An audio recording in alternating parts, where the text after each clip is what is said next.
नमस्कार। आकाशवाणी से विश्व दर्पण के साथ मैं विशाल शर्मा।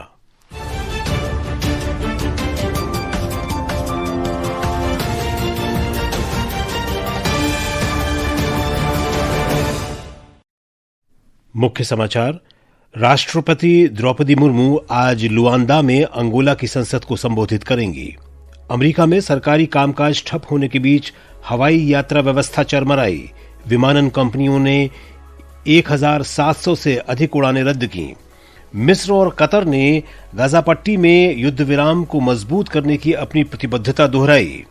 30वां संयुक्त राष्ट्र जलवायु परिवर्तन सम्मेलन COP30 आज ब्राजील के बेलेम में शुरू होगा। भारत के अनीश भानवाला ने मिस्र के काहिरा में ISSF विश्व निशानेबाजी चैंपियनशिप में रजत पदक जीता और भारतीय ग्रैंडमास्टर कार्तिक वेंकटरमन फिडे शतरंज विश्व कप 2025 के चौथे दौर में पहुंचे। अब समाचार विस्तार से। राष्ट्रपति द्रौपदी मुर्मू आज लुआंदा में अंगोला की संसद को संबोधित करेंगी। राष्ट्रपति अंगोला में भारतीय समुदाय के सदस्यों से भी बातचीत करेंगी। राष्ट्रपति मुर्मू ने कल अंगोला के राष्ट्रपति जोआओ लोरेंसो के साथ व्यापक चर्चा की। राष्ट्रपति ने कहा कि बैठक के दौरान अंगोला के राष्ट्रपति के साथ क्षेत्रीय सहयोग बढ़ाने पर विस्तृत चर्चा हुई। राष्ट्रपति लोरेंसो के साथ मेरी विस्तृत वार्ता के दौरान हमें द्विपक्षीय संबंधों के सभी पहलुओं पर चर्चा करने और क्षेत्रीय सहयोग को और मजबूत करने का अवसर प्राप्त हुआ। हमारी आर्थिक साझेदारी एक जीवंत एनर्जी पार्टनरशिप पर आधारित है। हमने नए क्षेत्रों में व्यापार और निवेश संबंधों को और विविध बनाने पर सहमति व्यक्त की, जिसमें टेक्नोलॉजी, कृषि, स्वास्थ्य, रक्षा, इंफ्रास्ट्रक्चर और पीपल टू पीपल टाइज शामिल है।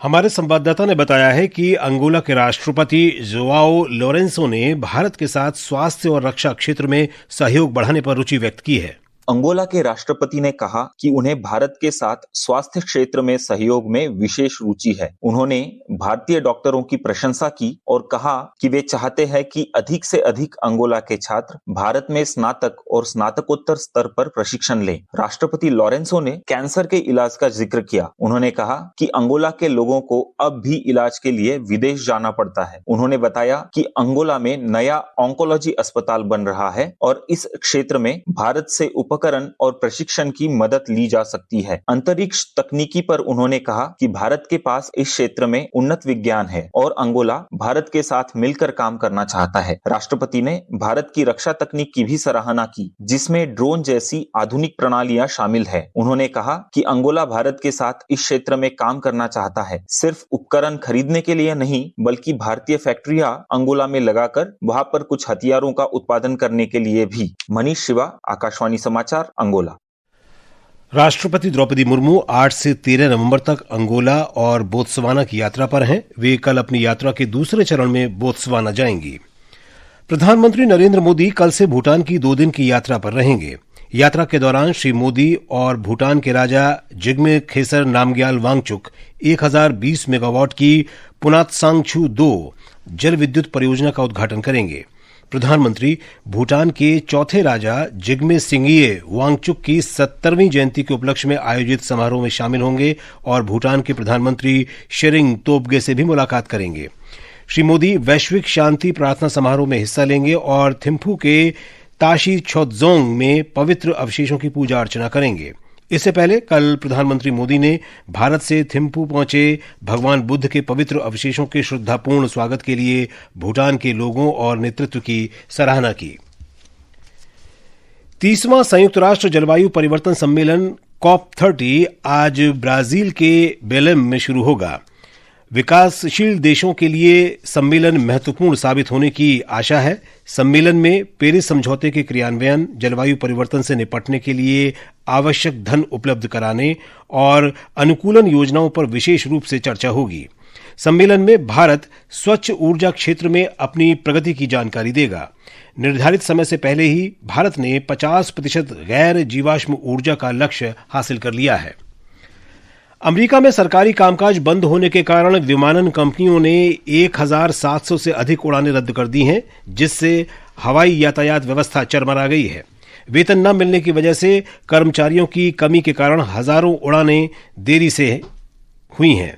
इससे न्यूयॉर्क शहर के 3 प्रमुख हवाई अड्डे नेवार्क लिबर्टी इंटरनेशनल, लागार्डिया और जॉन एफ कैनेडी इंटरनेशनल से उड़ानें कल देर से चलीं। Chicago, Denver, Dallas Fort Worth, Los Angeles, San Francisco, Boston, Phoenix, Seattle और ऑरलैंडो के प्रमुख हवाई अड्डों पर भी व्यवधान की सूचना मिली है।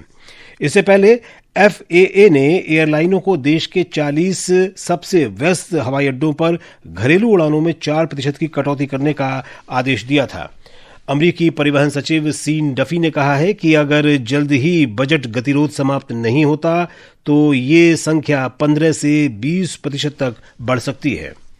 विश्व दर्पण समाचार आकाशवाणी से प्रसारित किए जा रहे हैं। ताजा समाचार जानने के लिए आप हमारे social media handle x@AIR News Hindi को फॉलो कर सकते हैं। विश्व दर्पण में आपका फिर स्वागत है।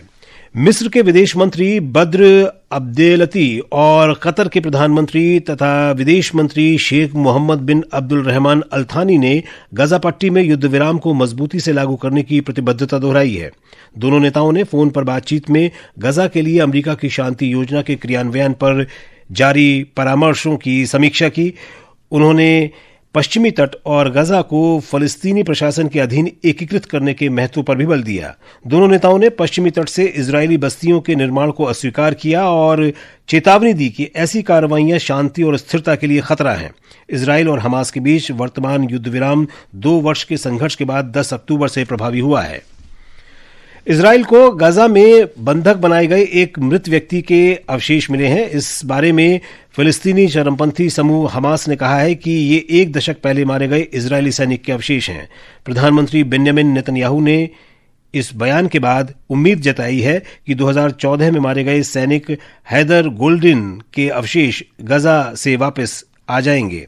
इस बीच हमास की सशस्त्र शाखा ने भी संकेत दिया है कि वो उसी दिन लेफ्टिनेंट गोल्डिन का शव लौटा देगी। अगर ये पुष्टि हो जाती है कि ये शव लेफ्टिनेंट गोल्डिन का है तो हमास युद्ध विराम समझौते के पहले चरण के तहत सभी 20 जीवित बंधकों और 28 मृत बंधकों में से 24 को वापस कर देगा। पाकिस्तान के बलूचिस्तान प्रांत में हिंसा का नया दौर शुरू हो गया है। कलात, नसीराबाद और झाल मक्सी जिलों में अलग अलग घटनाओं में 9 लोग मारे गए हैं, जबकि 2 अन्य का अपहरण कर लिया गया है, जिससे प्रांत की बिगड़ती सुरक्षा व्यवस्था एक बार फिर उजागर हो गई है।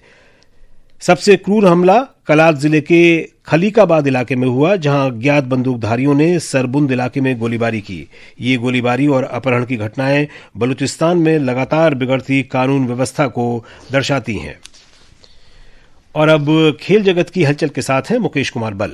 निशानेबाजी में भारत के अनीश भानवाला ने मिस्र के काहिरा में चल रही ISSF विश्व चैंपियनशिप में पुरुषों की 25 मीटर रैपिड फायर पिस्टल स्पर्धा में रजत पदक जीतकर इतिहास रच दिया है। अनीश ने फाइनल में 28 निशाने लगाए। इसके साथ ही अनीश ओलंपिक स्पर्धा में विश्व चैंपियन पदक जीतने वाले पहले भारतीय व्यक्तिगत पिस्टल निशानेबाज भी बन गए हैं। और शतरंज विश्व कप में भारतीय ग्रैंड मास्टर कार्तिक वेंकटरमन ने चौथे दौर में प्रवेश कर लिया है। गोवा के पणजी में कार्तिक ने रोमानिया के ग्रैंड मास्टर बोगदान डेनियल डीक को टाई ब्रेकर में हराया। कार्तिक अर्जुन एरिगेसी, आर प्रज्ञानंदा, पी हरिकृष्णा और विश्व जूनियर चैंपियन वी प्रणव के साथ चौथे दौर में शामिल हो गए हैं। इस बीच ग्रैंड मास्टर विदित गुजराती और SL नारायणन टाई ब्रेकर के मुकाबलों में हारकर प्रतियोगिता से बाहर हो गए हैं। प्रतियोगिता में कुल 206 भारतीयों ने भाग लिया था। इनमें से अब केवल 5 ही खिताब की दौड़ में शामिल हैं।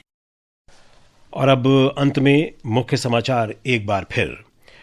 राष्ट्रपति द्रौपदी मुर्मू आज लुआंदा में अंगोला की संसद को संबोधित करेंगी। अमेरिका में सरकारी कामकाज ठप होने के बीच हवाई यात्रा में अव्यवस्था जारी, विमानन कंपनियों ने 1700 से अधिक उड़ानें रद्द की। मिस्र और कतर ने गजा पट्टी में युद्ध विराम को मजबूत करने की अपनी प्रतिबद्धता दोहराई। 30वां संयुक्त राष्ट्र जलवायु परिवर्तन सम्मेलन COP30 आज ब्राजील के बेलेम में शुरू होगा। भारत के अनीश भानवाला ने मिस्र के काहिरा में ISSF विश्व निशानेबाजी चैंपियनशिप में रजत पदक जीता और भारतीय grand master Kartik Venkataraman FIDE शतरंज विश्व कप 2025 के चौथे दौर में पहुंचे। इसके साथ ही विश्व दर्पण का ये अंक समाप्त हुआ। नमस्कार।